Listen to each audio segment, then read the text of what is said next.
My name is Patricia and I am working in Smileworks as an endodontics.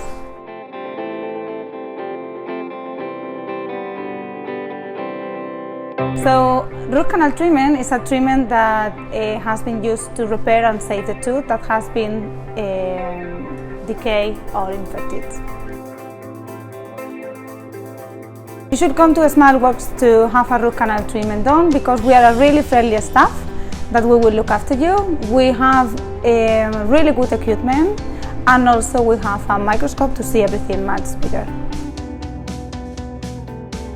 So, root canal treatment has a really bad name because everyone thinks that it's really painful, and it's true that it's difficult to treat and not all the dentists can do it because they don't have enough equipment and also they don't have enough knowledge.